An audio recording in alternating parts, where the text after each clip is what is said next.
Arizona Cardinals are on the road on Monday. Fair to say that the next time they play a home game in Glendale, because Glendale is where the Arizona Cardinals play their home games. Where do they play their home games? Glendale. They play their home games in Glendale.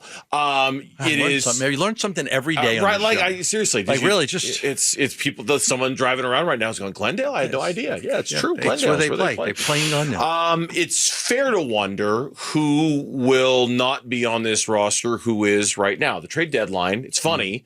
We basically don't have a show Monday because of Monday Night Football. Sorry to break it to everybody out there, but the pregame show kind of knocks us off the air. So when we start next week, when we start at straight up 2:00 on Tuesday, is also the trade deadline in the NFL. Yeah. Like the minute we hit the air. Now, the trade deadline in the NFL, obviously, it's not as impactful as it is in Major League Baseball or the NBA. We all know that. We all get that. But we've seen our fair share of moves so far. The Rams have added a corner. The 49ers have added a defensive lineman from the New England Patriots. And when people look at the Cardinals, people look at a seller. They figure they could move some guys maybe if they wanted to.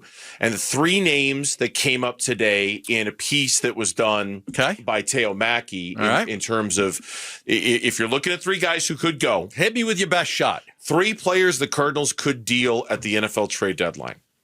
Jalen Thompson, Calais Campbell, Jonah Williams. Is anybody going to want Jonah Williams? I was kind of surprised he was on the list too, to be honest with you, because I had the same thought. Like maybe as a depth guy, but others that maybe Greg Dortch, Zay Jones, Will Hernandez, and then I thought this one was interesting. Dalvin Tomlinson. You just got him. I know, but he really. Have you noticed him? Have you felt him? You know, like no, not a lot. Not a lot. Like, boy, he reminds me. I really hate to say this. He kind of reminds me of the guy that got for Buffalo, signed him with a 3-year deal, and then 2 years later he was gone. Oh. What was his? Such a he had the one Phillips. Was it Phillips? Yeah, Phillips. It was Phillips. Jordan Phillips. He had the one good year and then they paid him, and he came in and he sucked. Like, he sucked. I was like, well, guess a good thing. And you're like, all right, you're paying him for 1 year, like a contract year too, by the way.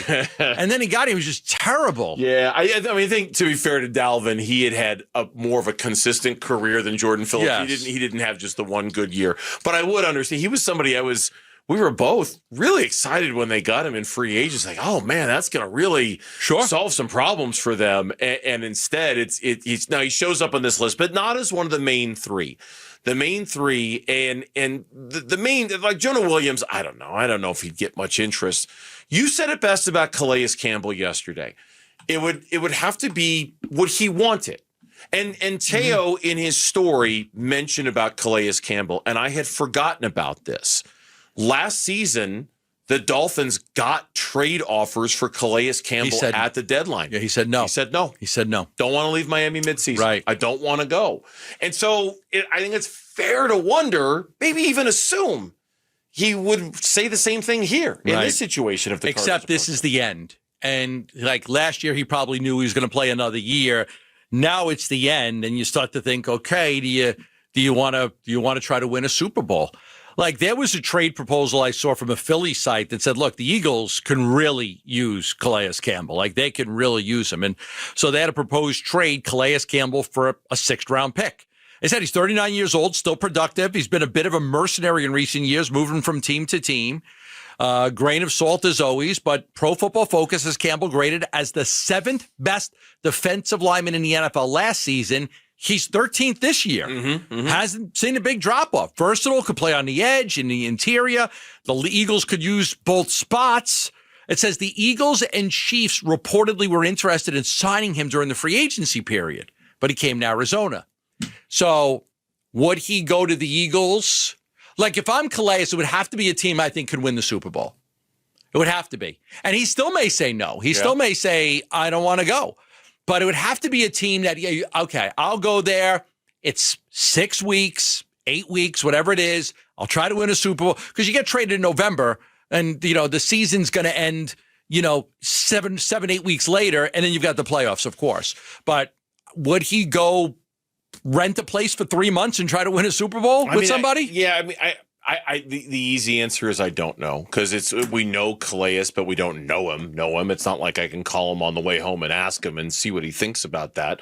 But I would think it'd be at least tempting to do it. All right. I mean, just looking at your environment, and especially you'd have to really be talking about teams like the two that you mentioned, the Eagles, the Chiefs, if the Lions were interested, like teams that legitimate. And as long as you're not talking about in the division either, because I'm sorry, I'm not sending him to the LA Rams, or I'm not sending him to the Seattle Seahawks or anybody like that. It'd have to be a non-NFC West team that has a truly legitimate chance of going to the Super Bowl. And I think then and only then could we even have a conversation about whether he would think about it. And then beyond that, we'd just be speculating on his state of mind and whether he wants to leave. I know this, and not that he's the only good family guy on a football team. There's a lot of good family guys on any football team.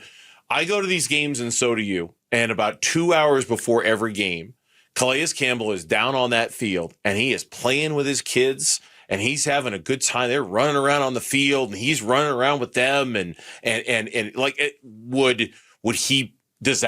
is that important to him? Would he be able to do that somewhere else? Would he be willing to put that on pause? No, probably not going to pick up his family. 3 months, right? Yeah, like not for 3 months, not the end of his career. So yeah, I mean, think about Chris Paul, left his family in LA to come here, and like there are certain guys that will do that. They they like where they live, they love the kids who are in the school. They're comfortable. Their wives go. They'll just pick up and just leave and then come back. But he's so close to the end, though. Like, could he? I don't know if he could do it. But again, when you look at Pro Football Focus, he's rated as the 13th the best defensive lineman right now. There's not a big slippage from where he was last year. That's somebody that a team could say, okay, I'll go. And now, 6th round pick? Yeah. I mean, again, it's a 6th rounder, but again, it's another draft pick that you can add to your arsenal. I think the Jalen Thompson one is way more interesting. Way more interesting. What have we seen more than anything, I think, in the trade? If you look at the most recent trades, if I'm not mistaken, safeties and corners. Yes. Like, if you go look at all the players that have been traded, I haven't looked at this, but it seems like there's been a bunch of trades in the last 2 weeks. Almost the majority of them, I believe, are safeties and corners. Of them. I don't know if I'd say the vast majority, but I think the majority of them. I know there was the defensive lineman who got moved to the Niners, but the Rams got themselves a corner. I'm trying to think of some of the other ones so far that have been done, but I think most Jets of acquired them, cornerback Jarvis Brownlee. I'd have to go through. I'd have to go look at the wall. But he's interesting to me because he's a free agent, because of Rabbit Taylor Demerson. Yeah, because you're getting Garrett Williams back, so you get some bodies that are coming back in the secondary. I don't know if you're bringing him back anyway, and he's young. He's still only 27, 28 years old. You know what I mean? And I know he's a free agent, but he's the one that makes way more sense, I think, in some ways. Right. Like in terms of he'd be willing to move, and he would want to go, and a contender might be interested in him, and all the things might. Roger McCreary, defensive back, Greg Newsome, cornerback. It does seem like to me, I'm looking at it now, there are definitely quite a few defensive backs that have been traded. Thanks for watching Burns and Gambo. Click to see more from the guys and hit the button in the middle to subscribe so you never miss a video from Arizona sports.